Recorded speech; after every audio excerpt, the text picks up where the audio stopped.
Hello, my name is Paul-Beckett, and today I want to talk a little bit about attachment. It's probably something that I didn't think about before or even truly understand. It would seem completely natural to me to be attached to things, almost like that was the point to life.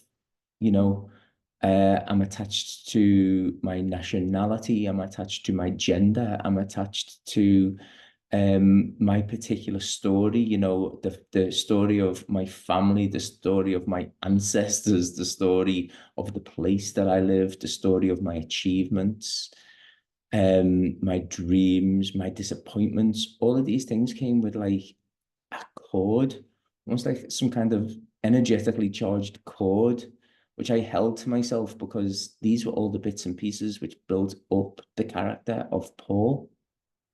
And of course, we all have it. Our lives are a story within a bigger story.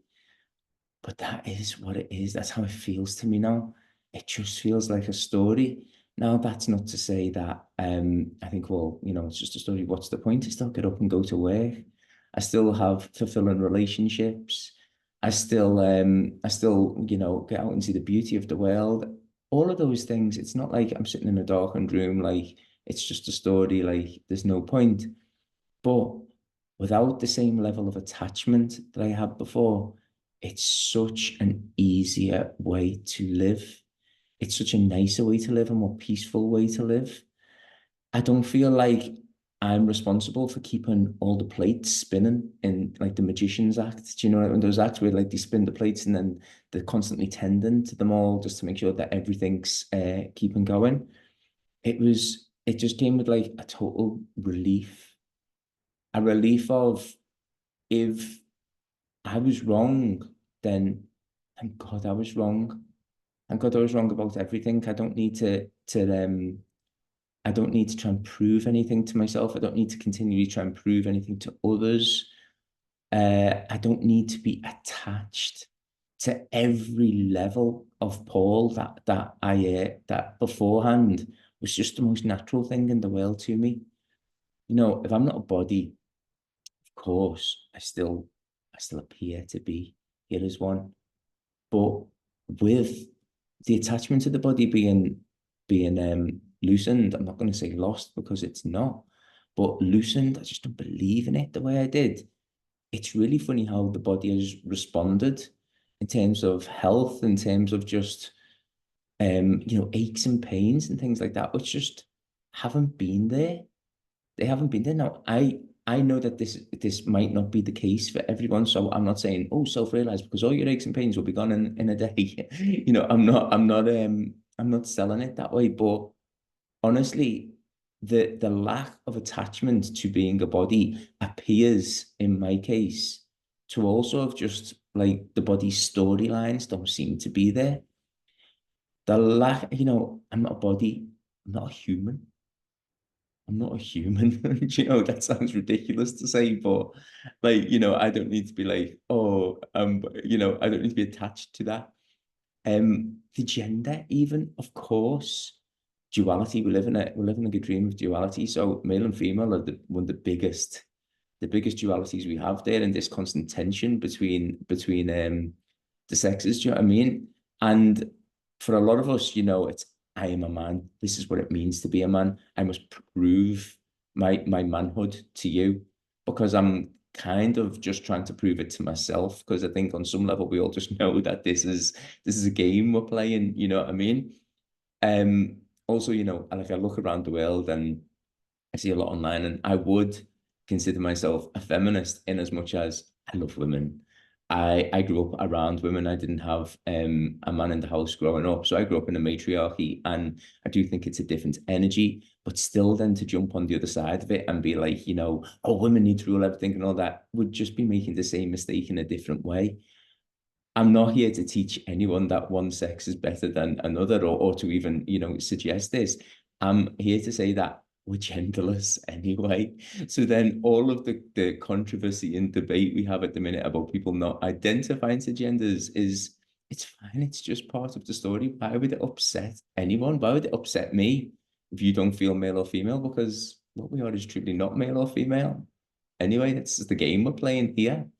And even though we appear to be in these different bodies with different bits and pieces, then there's not one way to be a male and one way to be a female. It was just the game we were playing. A set of standards we attached to something. To be female is this, to be male is this. Says who? Says it's just tradition. It's just the game we've been playing. So, like even just like a lack of attachment to something like that, as funny as it sounds, it's liberating. It's really, really liberating.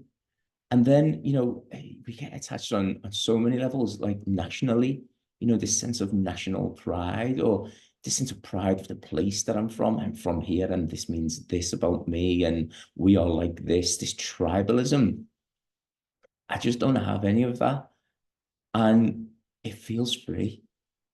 It feels like I'm not boxing myself with all of these kind of levels of I am this from here doing this in this body.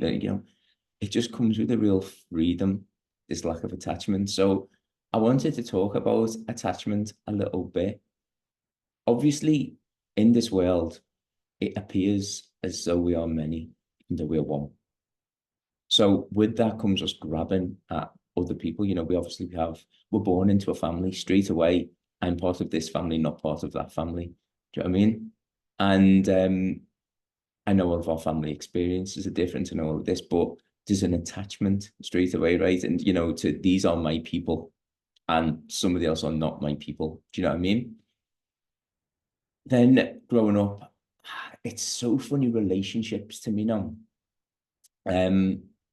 Before I was like, okay, so it's in our blueprint, it's in our genetic blueprint to I now must find a partner, I must find a mate.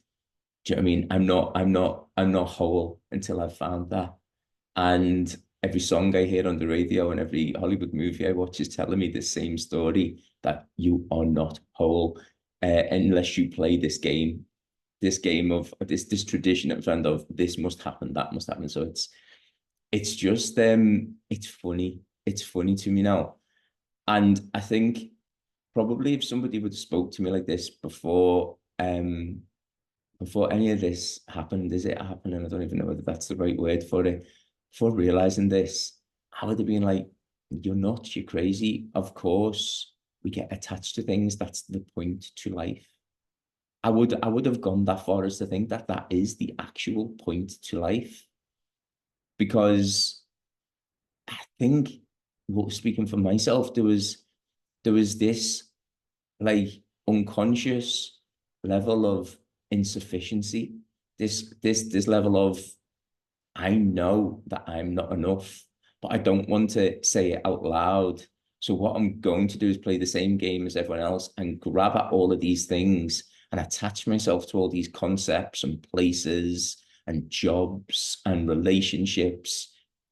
And then to the outside, it's going to look like I'm enough because I've got the same things as everyone else. I might even have some better things than everybody else because some relationships are better than others, some places are more preferable than others, and some job. Do you know what I mean? And it just came with this entire thing of building up this layer of armor on myself to be like, yeah, that's acceptable. And it's really, really funny because I still have a job.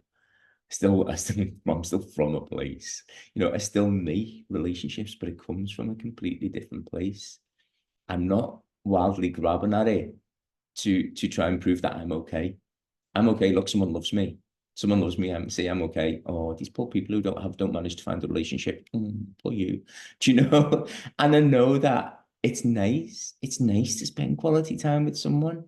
And it's nice to be able to them to be kind to someone and to love someone and to give to someone and to receive that in return. So I'm not saying like we shouldn't be setting up relationships. That's not what I'm saying is, but what I'm talking about is kind of like the motivation for it, not coming from a place of lack of you will complete me, of this kind of feeling of that's not like you're nobody until somebody loves you almost, you know what I mean? So we've been taught a lot of really strange things. We've been programmed with a lot of really, really strange things as I see it now. Now, listen, someone could watch this video and be like, what you're saying is really strange things because this programming seems absolutely normal to me. And it did to me while I was in the swing of being a person in the world. So with with the attachments that I had, of course, I still have them. I still have a family that I love, I still have friends that I love. I still have a job which I really love, but I just realized that nothing said anything about me the way I thought it did before. The clothes that I wear don't don't say anything about me. The area that I live in and the place that I live in doesn't say anything about me. Some places are bigger and nicer than others. Some clothes are fancier and more expensive than others. And before all of this, I thought that all of that added to the credibility of this is me being Paul. And now I'm just like, wow, it's just drag. I'm just dressing up in things, thinking I presented something to the world. I was living in this place thinking that this said something about me. This is a really nice area. People from this area is well off. People from this area are doing well. Oh, it's not like that area over there. Do you know, there was just so much attachment to the stories and the meanings that I'd assigned to everything. And so don't get me wrong, of course I'm still attached to things. Of course I am. I've got a little dog there that I love the bones of. I know that there's no human here and no dog there because this whole thing is just characters interacting within a dream that one ego is having. Notice I say one ego there. I'm not saying God is having, because I don't believe that it is that. I believe that the separation spawned some kind of belief in a separation, a belief in a separate I, and that's what I'm going to call the ego, if you've heard of that.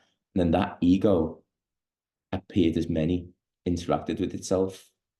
Of course, the awareness that is powering all of that is what we would call the source, is what we could call God, if you use that word, is what we could call awareness, the I am. But this game of I get born into the world. It's not my fault. It was completely out of my hands. Two people did something that resulted in me. I'm here now. I didn't ask to be here. But seeing as I'm here and seeing as it's such a crazy place and look at what's going on and it's dog eat dog world out there, it's a jungle out there, and then I'm going to do the same thing that everyone else does. And I'm going to wildly build myself up into something that I feel like I can present to the world and be like, look, I did a good job of it. I did a good job of building that person, didn't I? Do you know what I mean? It just seems so strange to me now. And the effort that I was exerting on it, the energy that I was wasting on proving that I am, it was mental, absolutely bonkers. Now I still am. I don't feel like I have a personal position to defend on anything as a body, as a human, as a man, as a teacher, as anything. So with that, it's just come a real sense of just, oh, you know, I don't know. I always remember on a hot day, my mum used to undo the back of her bra and you'd see the relief in her face like that. Oh, and I don't know. I guess that's the same kind of thing. Never wore a bra. But I guess it's the same kind of thing of just relief of just, oh, thank God for that. Not being attached to all these stories and all of these meanings that I've intertwined in these stories. So I suppose I just wanted to say it out loud in a hope that maybe it would twig something in your mind. It would give maybe you a little moment just to be aware of the attachments that you've got. No one's saying you need to throw them all away. No one's saying, you know what I mean? Not at all, but just be aware of them and be aware of the meaning that you've attached to them. Because that's the trick. That's the trick, I'm in a relationship, so that means I'm loved. That means I'm secure. That means I'm good enough. Do you know what I mean? I've bought, buy yourself nice things, live in nice places. Just don't think that it says anything about you. Just don't think that it means anything more than it is. And I did that. I was running around in the world, attaching all these wild meanings just from this programming that I picked up from here and there to everything, and then madly spinning the plates of everything in my head. I must keep up this appearance. So I would just, I don't know. I would love for you to feel the same freedom that I feel that has come from questioning attachments and then just not investing in them. So have a little think, and I love you. Bye.